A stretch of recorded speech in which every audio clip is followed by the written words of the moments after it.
नमस्कार दोस्तों, स्वागत है आपका हमारे YouTube channel Kuldeep sir classes में। और जैसा कि अब आपके सीटेट के एग्जाम में बहुत कम समय बचा है, आज 30 तारीख हो गई है और 8 दिसंबर को आपकी परीक्षा है। इसलिए मैंने लगभग आपके सिलेबस के वो सारे टॉपिक कंप्लीट करा दिए हैं, एक दो टॉपिक को छोड़कर।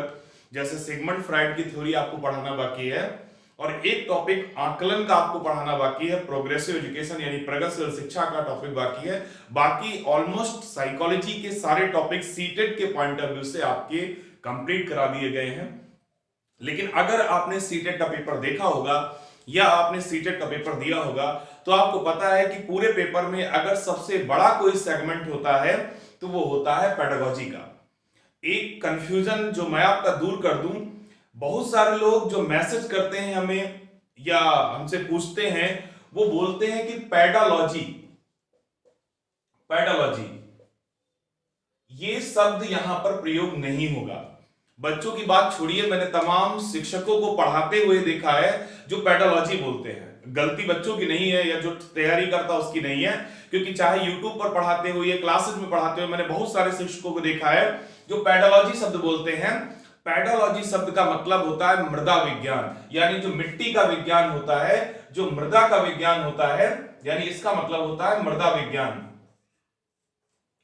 जबकि सही शब्द होता है पेडागोजी, PEDAGOGY। पेडागोजी बोल सकते हैं, पेडागोगी बोल सकते हैं, लेकिन पेडालॉजी शब्द गलत है। इसलिए अगर आप हमारा चैनल देख रहे हैं, मैं बाकी की तो बात नहीं करता हूं, ना ही बाकी के ज्ञान को, मैं किसी के ज्ञान को चैलेंज करता हूं, तो आप सही शब्द प्रोनाउंसिएशन किया करिए। पेडोलॉजी जैसा कोई शब्द मनोविज्ञान में या हमारे सीटेट के एग्जाम में प्रयोग नहीं होगा। ये अपने आप एक विषय होता है जिसका मतलब मृदा विज्ञान यानी मिट्टी का विज्ञान होता है। हम लोग यूज करेंगे पेडागोजी और इसका मतलब होता है शिक्षण कला, यानी कि पेडागोजी जिसका सेगमेंट सबसे बड़ा होता है सीटेट के पेपर में, इसका मतलब होता है शिक्षण कला। इसलिए आपको पेडालॉजी जैसा कोई भी शब्द प्रयोग में नहीं लाना है। तो चलिए हम लोग जो बात कर रहे थे उसी को कंटिन्यू करते हैं कि आपकी परीक्षा के अंदर आपको पता है कि जो हिंदी का सेगमेंट होता है उसमें लगभग 15 क्वेश्चन पेडागोजी से पूछे जाते हैं। जो मैथ का सेगमेंट होता है वहां पर लगभग 15 क्वेश्चन पेडागोजी से 15 से 18 हो जाते हैं, पेडागोजी से पूछे जाते हैं। जो ईवीएस का सेगमेंट होता है वहां से भी लगभग 15 सवाल पूछे जाते हैं पेडागोजी से। और जो सेकंड लैंग्वेज आप लेते हैं इंग्लिश या संस्कृत, वहां से भी 15 से 18 क्वेश्चन पेडागोजी से पूछे जाते हैं। तो इस तरीके से 60 क्वेश्चन का जो सेगमेंट आता है, आपका 60 नंबर का जो सेगमेंट बनता है वो आपका प्योर पेडागोजी से बनता है। तो अगर आपकी कमांड पेडागोजी पर है, आप पेडागोजिकल तरीके से अपने क्वेश्चन के आंसर करते हैं, तो सीटेट में 50 से ज्यादा क्वेश्चन आपके सही हो जाते हैं और 30 नंबर की साइकोलॉजी आपको मिलती है। यानी कुल मिला के 80 से 90 नंबर का सेगमेंट आपका ऐसे ही तैयार हो जाता है अगर आपकी दो चीजें प्रिपेयर हैं, यानी मनोविज्ञान की तैयारी अच्छी है और पेडागोजी की तैयारी अच्छी है। अब एक बात या आपके मन में डाउट होगा, ये पेडागोजी होती क्या है क्या? तो मैं आपको बता दूं, ये कोई विषय नहीं है, ये कोई सब्जेक्ट नहीं है और ना ही ये कोई विज्ञान है। इसकी हिंदी मैंने आपके सामने लिखी है शिक्षण कला, यानी पढ़ाने का तरीका। किस तरीके से हम बच्चों को क्लास के अंदर पढ़ाएं ताकि उनका सर्वांगीण विकास हो, उनका ओवरऑल डेवलपमेंट हो और वो बच्चे एक अच्छा जीवन जी सके, जीवन जीने के अवसर उनको मिल सके। तो उस कला को, उस पढ़ाने के तरीके को हम पेडागोजी बोलते हैं, यानी पेडागोजी शिक्षण करने का तरीका होता है। अब एक चीज और यहां पर उठती है कि अगर हम 10 लोगों से कोई चीज पढ़े तो सबका पढ़ाने का तरीका अलग होगा। तो ये बात बिल्कुल सही है, हर किसी के पढ़ाने का तरीका अलग होता है। और आपसे जब एग्जाम में क्वेश्चन भी पूछा जाता है तो आप सोचते हैं कि हम किस आधार पर इस प्रश्न का आंसर दें। तो ये जो पेडागोजी है हम तैयार कैसे करें, कैसे ऐसा क्या करें कि हमारे पेडागोजी के क्वेश्चन गलत ना हो, सही हो। तो इसके लिए हमें एनसीईआरटी एक गाइडलाइन देती है। एनसीईआरटी ने हमें गाइडलाइन दिया है कि हम इस तरीके से किसी टॉपिक को पढ़ाएं और वो गाइडलाइन कहलाती है एनसीएफ 2005, एनसीएफ 2005। यानी अगर हम अपनी टीचिंग को एनसीएफ के अकॉर्डिंग करें, हम अपने शिक्षण को एनसीएफ के अकॉर्डिंग रखें, यानी नेशनल करिकुलम फ्रेमवर्क के अकॉर्डिंग बनाएं, तो हमारे अंदर शिक्षण कला विकसित हो सकती है। या हम आपके उससे कहें कि आपके एग्जाम में लगभग आपके सारे क्वेश्चन सही होंगे अगर आपने अपने आंसर्स एनसीएफ 2005 के अकॉर्डिंग दिए हैं, यानी नेशनल करिकुलम फ्रेमवर्क के अकॉर्डिंग दिए हैं, तो वो आंसर्स आपके गलत नहीं होंगे। अब एक चीज और आपके मन में है कि अब 4-5 दिन का समय बचा है, हम इस एनसीएफ को तैयार कैसे करें, क्योंकि 170 पेज की रिपोर्ट है जो भारत सरकार द्वारा प्रकाशित की गई है, जिसे लागू करने का जो काम है वो एनसीईआरटी को मिला है।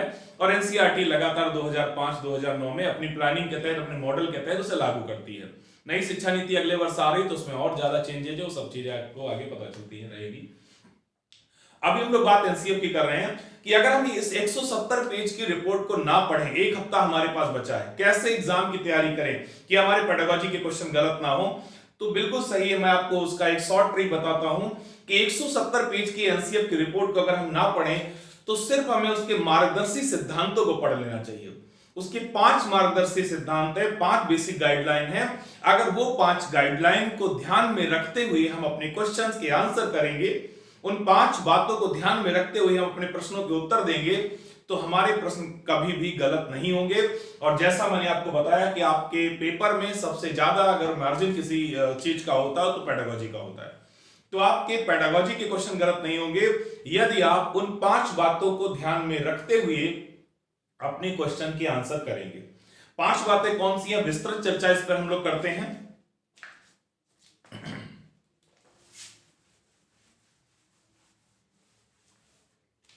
सबसे पहली बात, और जो मैं बातें आपको बता रहा हूं, एक चीज जान लीजिए, मैं 5 गाइडलाइन आपको बता रहा हूं एनसीएफ की। आपके पेपर में math, EVS, Hindi, Sanskrit, English, किसी भी सेगमेंट की बात करें, सारे आंसर उसी आधार पर होंगे। लेकिन इसका यह मतलब कहीं से नहीं है कि बस इन्हीं 5 बातों को आप रट लें, इन्हीं 5 बातों को आप लिख लें कॉपी पर और आपके 60-75 क्वेश्चन सही हो जाएंगे। बिल्कुल नहीं, किसी तरीके की ऐसी कोई गारंटी नहीं है। इन 5 बातों के आधार पर अगर आपने अपने शिक्षण का एक माइंडसेट बनाया, एक बेसिक बनाया कि इस तरीके की टीचिंग होनी चाहिए, और फिर आप क्वेश्चन की प्रैक्टिस करेंगे पुराने पेपर्स की, तब आप एग्जाम में निश्चित ही सही आंसर कर पाएंगे। तो आपको करना यह है कि जो पेडागोजिकल बेसिक आपको हम बताने जा रहे हैं, जो एनसीएफ के 5 आधार आपको बताने जा रहे हैं, इन आधारों को आपको समझना है, जानना है, और फिर उसी आधार पर आपको अपने एग्जाम के जो पुराने पेपर आप लोग प्रैक्टिस कर रहे हैं उनके आंसर करने हैं। तो इन 5 आधारों को अच्छे से समझ लीजिए, क्योंकि आपके सीटेट के पेपर का ये एक तरीके से रामबाण है। अगर इनको हमने समझ लिया तो सीटेट का पेपर बहुत आसान है। वो 5 आधार कौन से थे, क्या थे? तो एनसीएफ सबसे अधिक बल देता है इसके अपने पहले आधार पर, और जो इसका पहला आधार है वो है विद्यालय जीवन को वास्तविक जीवन से जोड़ना, यानी कि to connect school life to real life, यानी विद्यालयी जीवन को वास्तविक जीवन से जोड़ना।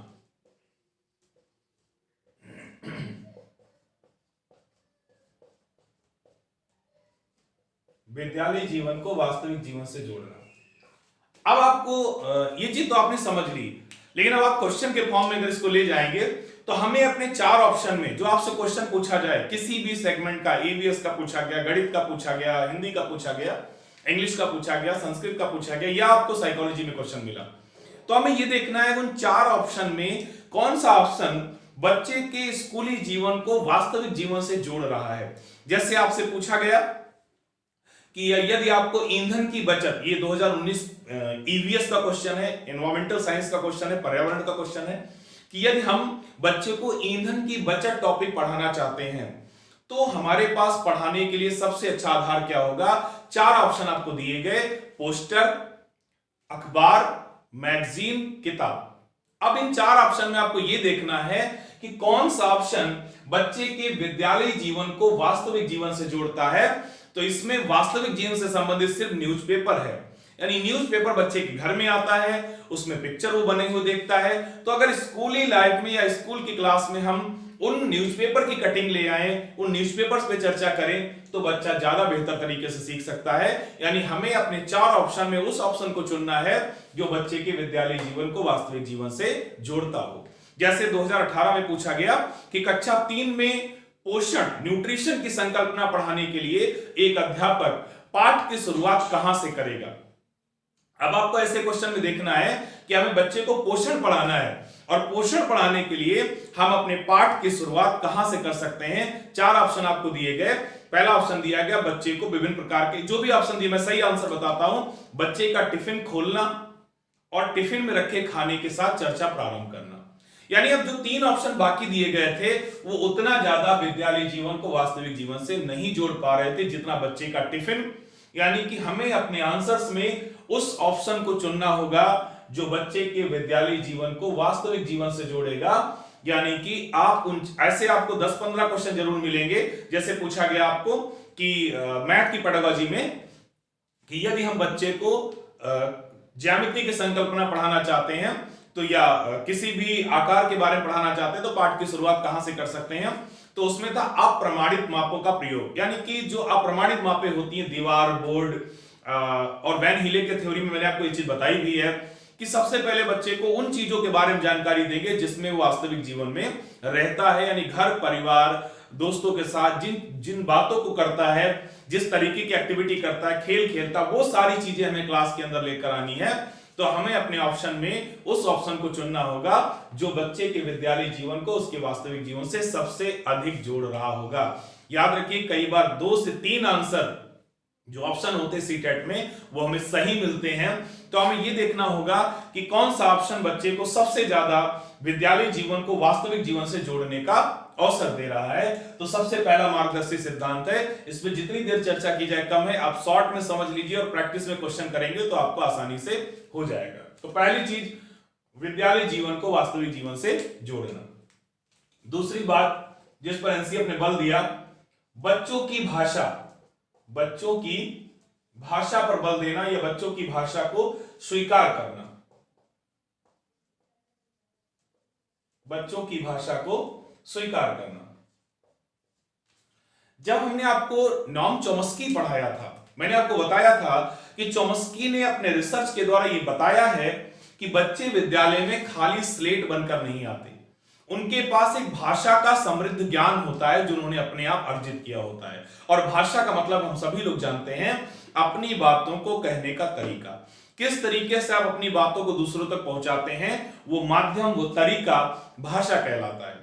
मम्मी ने आंख दिखाई, बच्चे को पता चल गया कि मम्मी गुस्सा है, हम जो काम कर रहे हैं काम करना छोड़ देता है, तो मम्मी का आंख दिखाना भाषा है। मम्मी ने ऐसे हाथ किया, हाथ को ऊपर किया और बच्चे को पता चल गया कि मम्मी हमको मारने जा रही है, जो काम कर रहे हैं गलत, तो मम्मी का हाथ उठाना भी एक तरीके की भाषा है। मम्मी ने बोलकर मना कर दिया कि बेटा ऐसा काम मत करो, तो उनका ये बोलना भी क्या है, भाषा है। तो भाषा के अनेक प्रकार होते हैं। भाषा बोलकर भी हम व्यक्त करते हैं, भाषा इशारों द्वारा व्यक्त की जाती है, भाषा अभिव्यक्ति है एक तरीके की, एक्सप्रेशन के द्वारा भी आप लिखकर पढ़कर किसी तरीके से भाषा के बारे में आप बच्चों तक या किसी को आप बताते हैं, तो भाषा वो माध्यम होती है।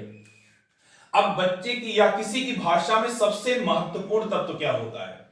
भाषा में सबसे महत्वपूर्ण होता है अर्थ, यानी मीनिंग।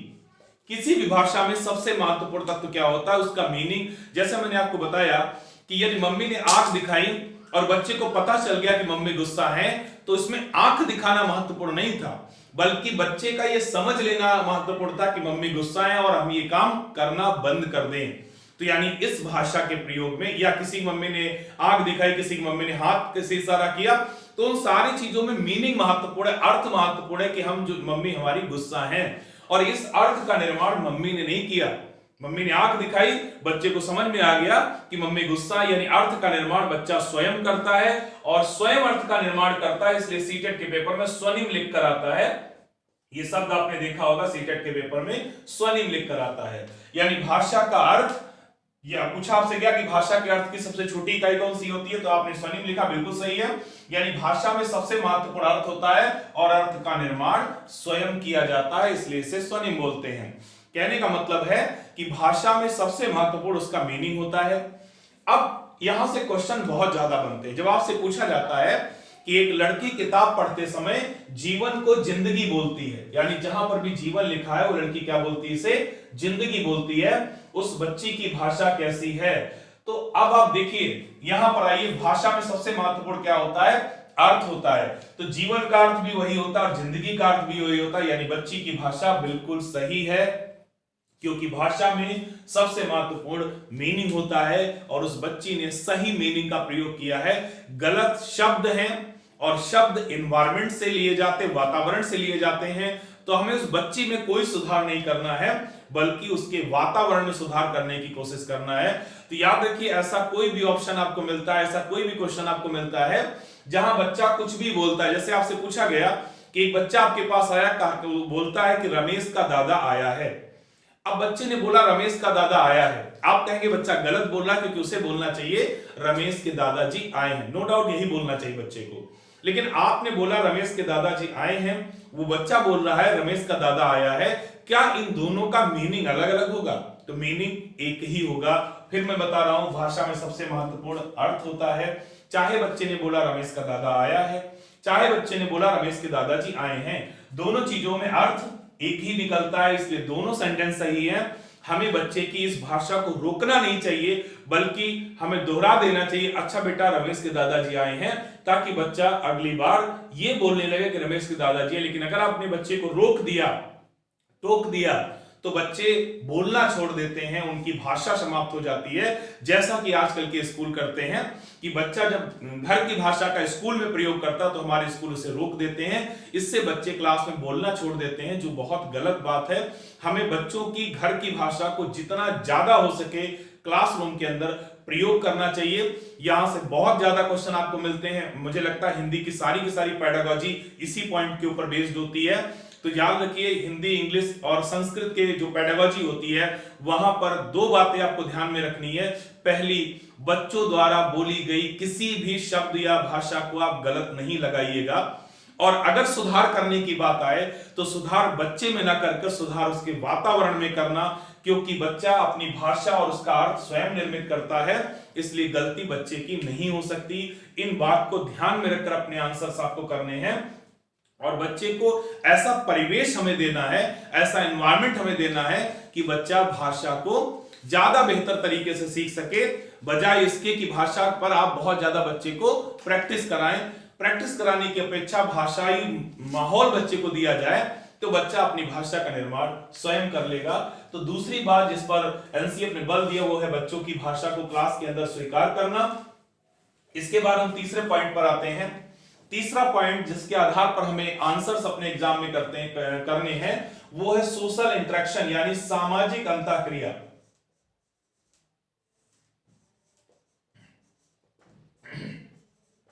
सामाजिक अंतःक्रिया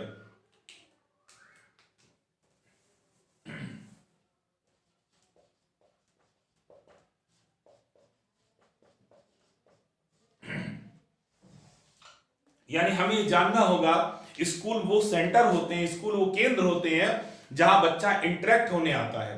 तो हमें अपने आंसर्स में उन आंसर को चुनना है जो सबसे ज्यादा सोशली इंटरेक्ट बच्चे को कर रहे हो, बच्चा दूसरे बच्चों के साथ खेल रहा हो, बच्चा दूसरे बच्चे के साथ सीख रहा हो, काम कर रहा हो, बच्चा दूसरे बच्चों के साथ खेल रहा हो। तो ऐसे आंसर हमें चुनने हैं जो सबसे अधिक सामाजिक अंतःक्रिया पर बल देते हो। याद रखिएगा, आपको 4 ऑप्शन मिलेंगे, उसमें उस उत्तर को आपको चुनना है जिसमें बच्चा एक्टिव पार्टिसिपेट कर रहा हो दूसरे बच्चों के साथ, यानी सामाजिक अंतःक्रिया कर रहा हो। तो 3 पहले मार्गदर्शी सिद्धांत है। पहला, विद्यालय जीवन को वास्तविक जीवन से जोड़ना। दूसरा है बच्चों की भाषा को स्वीकार करना। तीसरा है सामाजिक अंतःक्रिया। यहां से सबसे ज्यादा सवाल मिलते हैं, मुझे अभी तो एग्जैक्टली क्वेश्चन तुरंत याद नहीं है, बट आगे की क्लास में आपको यहां से क्वेश्चन कराऊंगा कि सामाजिक अंतःक्रिया पर किस तरीके के प्रश्न बनते हैं, और आप जब पुराने पेपर सॉल्व करेंगे तो आपको वहां क्वेश्चन मिलेगा। चौथा पॉइंट जिस पर एनसीएफ ने बल दिया है वो है आकलन, असेसमेंट, यानी बच्चों का आकलन कैसे करना चाहिए। तो एनसीएफ ने हमें एक माध्यम दिया है CCE, continuous and comprehensive evaluation, यानी सतत और व्यापक मूल्यांकन। एक सी का मतलब है कॉन्टिन्यूअस, यानी कि किसी बच्चे का आकलन, किसी बच्चे की क्षमताओं के बारे में जानकारी एक दिन में एक परीक्षा से नहीं ली जा सकती। तो हमें इसके लिए बच्चे का आकलन वर्ष भर करते रहना चाहिए, यानी समय समय पर कुछ कुछ अंतराल पे बच्चों की प्रगति के बारे में हम जान सकते हैं। तमाम इसकी विधियां हैं। देखिए, एग्जाम को सही नहीं माना गया, एग्जाम के अलावा और तमाम विधियां जो आगे हम आपको पढ़ाएंगे नेक्स्ट क्लास में जब हम आपको प्रोग्रेसिव एजुकेशन के बेसिक चीजें बताएंगे कि उस तरीके से एक सी का मतलब हुआ कंटिन्यूअस, यानी बच्चे का आकलन वर्ष भर करना चाहिए, और दूसरे सी का मतलब हुआ कॉम्प्रिहेंसिव, व्यापक, सिर्फ क्लासरूम का आकलन नहीं करना चाहिए बल्कि बच्चे के कक्षा के बाहर के जीवन को भी हम आकलन में सम्मिलित करें, ताकि शैक्षिक और सह शैक्षिक क्षेत्र दोनों जब जुड़ जाते हैं तो ऐसा आकलन सतत और व्यापक मूल्यांकन कहलाता है। और जो पांचवी बात पे बल दिया गया कि शिक्षक स्वयं को समय के अनुसार बदलें, यानी शिक्षक स्वयं को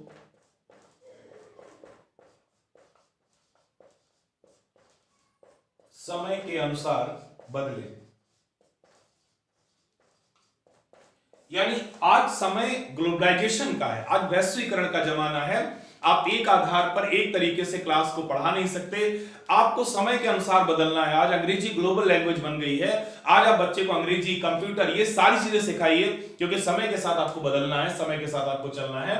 तो इन 5 बेसिक चीजों को ध्यान में रखते हुए अगर यदि आप अपने क्वेश्चंस के आंसर देंगे, निश्चित ही आपका आंसर सही होगा। लेकिन जैसे सरल तरीके से मैंने आपको बताया, सीटेट में इतना सरल तरीके से नहीं मिलता है, इसलिए प्रैक्टिस जरूर करिए। प्रैक्टिस करेंगे तो ये सारी बातें ध्यान में रखकर अगर आप प्रैक्टिस करेंगे तो आपका आंसर कभी भी गलत नहीं होगा। अब कुछ लोग ये सोच सकते हैं कि ये पेडागोजी हम कहां यूज करेंगे, तो मैं आपको बता दूं, किसी भी सब्जेक्ट की बात करें, आप हिंदी के पेपर दे रहे हैं, आप इंग्लिश वाला दे रहे हैं, संस्कृत वाला दे रहे हैं, ईवीएस मैथ, किसी भी सेगमेंट का दे रहे हैं, आपको यही 5 बातें ध्यान में रखनी है। इसके अलावा अगर आपको और क्या जानना है पेडागोजी के लिए, तो मैं आपको पढ़ाऊंगा भी। आपको 3-4 चीजें और जाननी है। एक तो आपको प्रगतिशील शिक्षा जाननी है, प्रोग्रेसिव एजुकेशन, प्रगतिशील शिक्षा, क्योंकि प्रगतिशील शिक्षा के आधार पर ही आपको कुछ ऐसे शब्द टेक्निकल मिलेंगे, जैसे आपसे पूछा जाता है पोर्टफोलियो क्या होता है, एनेक्डोटल क्या होता है, रेटिंग स्केल क्या होती है, चेकलिस्ट क्या होती है, ऑब्जर्वेशन क्या होता है, सोशियोमेट्री यानी समाज मिति विधि क्या होती है, लैब स्कूल किसे कहते हैं, प्रोजेक्ट विधि क्या होती है। तो ये सारी चीजें मैं कल की क्लास में आपको पढ़ाऊंगा कि प्रगतिशील शिक्षा के संदर्भ में हम किस तरीके से आंसर्स को करते हैं। दूसरा आपको एक पढ़ना होगा ईवीएस के जो 6 थीम होती हैं, यानी पर्यावरण की थीम, ये मैं आपको पढ़ाऊंगा। पर्यावरण की पेडागोजी यहां से तैयार होगी। और इंग्लिश की कुछ मेथड होते हैं, इंग्लिश की कुछ विधियां होती पढ़ाने की, इसी तरह हिंदी और संस्कृत की विधियां होती हैं पढ़ाने की जो स्पेसिफिक होती हैं। उन विधियों को अगर हम समझ लें तो हमारे आंसर सही हो जाएंगे। तो ये 3-4 चीजें अगर आप और जोड़ लेंगे, यानी इतनी चीजें तो एनसीएम के बारे में आपने पढ़ लिया है, बेसिक चीजें। प्रोग्रेसिव एजुकेशन पढ़ लीजिए, 6 थीम होती है ईवीएस की, उनके बारे में जानकारी कर लीजिए। इंग्लिश, हिंदी और संस्कृत की कुछ शिक्षण विधियां होती हैं, उनकी आप जानकारी कर लीजिए। और अगर आपके पास समय है तो एक बार एनसीएफ का अवलोकन कर लीजिए, यानी नेशनल करिकुलम फ्रेमवर्क का, तो आपकी पेडागोजी पर कमांड हो जाएगी। आपके पेडागोजी के क्वेश्चन गलत नहीं होंगे। जितना हो सकेगा 8 तारीख के पहले मैं एनसीएफ के बारे में भी आपको बताऊंगा और ये सारे टॉपिक भी आपको मैं कराऊंगा। तो आज मैंने आपको बेसिक चीजें एनसीएफ की बताई हैं 5। इन बेसिक बातों को ध्यान में रखते हुए आप प्रैक्टिस करिए। निश्चित ही आपका अभी तक अगर 70 क्वेश्चन सही हो रहा होगा तो आज 85 क्वेश्चन सही होगा। 10 से 15 क्वेश्चन आपके बढ़ जाएंगे अगर इन 5 बातों को ध्यान में रखकर आप अपने आंसर करेंगे। आज के लिए इतना ही। धन्यवाद। शुभ रात्रि।